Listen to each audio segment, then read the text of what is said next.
नमस्कार, मैं पलक मुजराल आप सभी का रियल लाइफ न्यूज़ ब्यूरो में स्वागत करती हूँ। इस वक्त मैं मौजूद हूँ जिला कार्यालय कांग्रेस के गाजियाबाद में और हमारे साथ मौजूद है जिला अध्यक्ष विजयपाल चौधरी जी।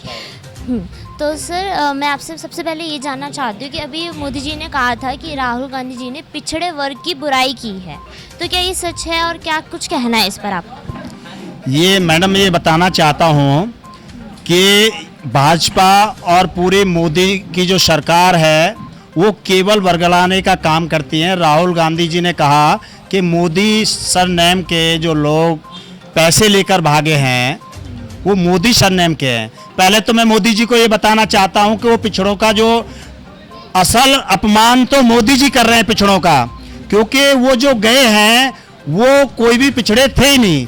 मोदी सरनेम केवल जो व्यापारी होते हैं, जो पैसे वाले लोग होते हैं, जिनका व्यापार बड़ा होता है, वो एक टाइटल होता है मोदी। और मोदी जी ने, क्योंकि मेरा नाम विजयपाल चौधरी है, मैं जिलाध्यक्ष हूँ पिछड़ा वर्ग से, अपमान तो मोदी जी ने हमारा किया है, पूरे देश के पिछड़े लोगों का अपमान किया है ये कह करके।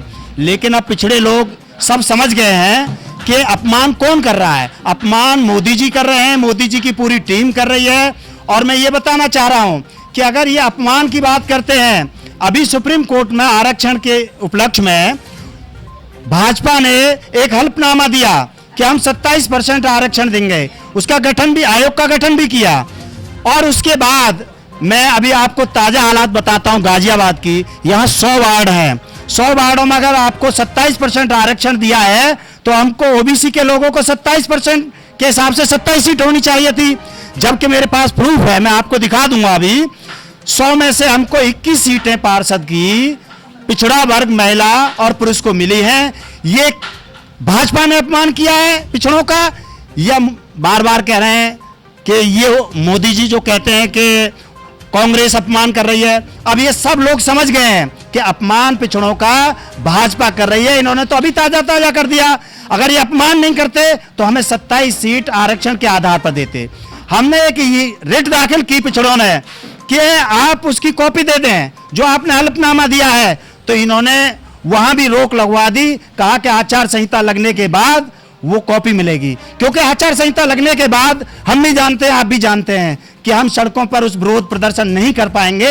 इसलिए उन्होंने पिछड़ों का अपमान किया और विरोध प्रदर्शन को और हमारे हक और हुकूमत को मानने का जो भाजपा सरकार काम कर रही है, उसका इसी चुनाव में, निकाय चुनाव में भी पिछड़ा वर्ग एकत्रित होकर के मुंह तोड़ जवाब देने का काम करेगा। यानी कि आपके कहने का मतलब है भाजपा सरकार एकत्रित करने की जगह धर्म के आधार पर लोगों को भारत में अब बांटे जा रही है। और वहीं अभी हाल ही में राहुल गांधी जी की सदस्यता भी काटी गई थी, तो उसके बारे में क्या कहेंगे? सदस्यता राहुल जी के एक बार नहीं 100 बार भी कटेगी तो भी राहुल जी पीछे अड़ंग हैं। राहुल जी कह रहे हैं कि मैं अपनी लड़ाई नहीं लड़ रहा, इस देश की 140 करोड़ लोगों की जनता की मैं आवाज बन के आया हूं। वो आवाज है 140 करोड़ जनता के। तो राहुल जी को ये कोई दिक्कत नहीं है कि मेरी सदस्यता जाए या ना जाए, लेकिन वो आखिरी सांस तक वो सबकी लड़ाई लड़ते रहेंगे।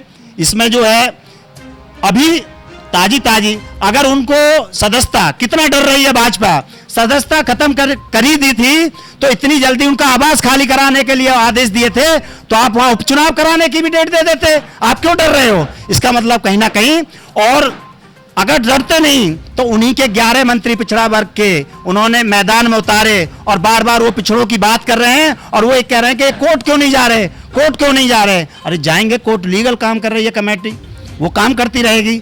राहुल जी सड़कों पर आज भी हम सबकी लड़ाई लड़ रहे हैं और 2023 में भी 2024 में भी कांग्रेस परचम लहराएगी। बिल्कुल लहराएगी। और आने वाले चुनाव क्या प्लान है आपका, क्या क्या करने का सोचा इस बार जनता के लिए? खासकर जनता के लिए हमने जो सोचा है, जो गरीब मलिन बस्तियां हैं जहां इन्होंने काम नहीं किए थे, इन्होंने दिखावे के रूप में बड़ी सड़कों पर काम किया।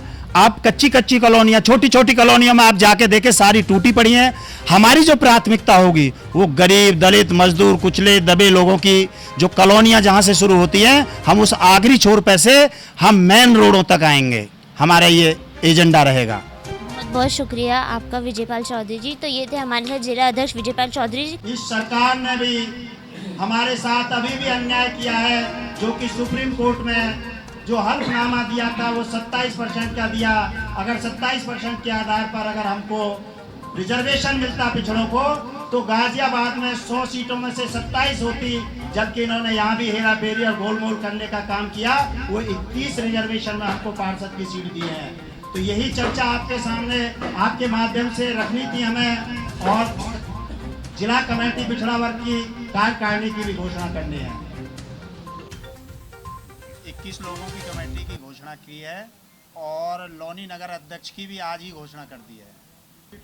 चुनावी समय की घोषणा नहीं, मैं अभी पिछले महीने ही जिलाध्यक्ष बना था। इससे पहले महानगर अध्यक्ष था मैं ओबीसी का, और इसलिए कम से कम 20-25 दिन का समय तो चाहिए ही, क्योंकि यहाँ ये जो लोग हैं शहर के नहीं हैं, यहाँ भोजपुर से भी हैं, यहाँ पतला से भी हैं, यहाँ लोनी से भी हैं, यहाँ खोड़ा से भी हैं, यहाँ डासना से भी हैं। तो अब लोगों को ये तो है नहीं कोई शहर में से उठा कर 4 नाम रख के दे दिए, ये हर ब्लॉक से आदमी हैं, तो इसमें समय तो लगता है। पहले नहीं, ढूंढना कोई नहीं पड़ा।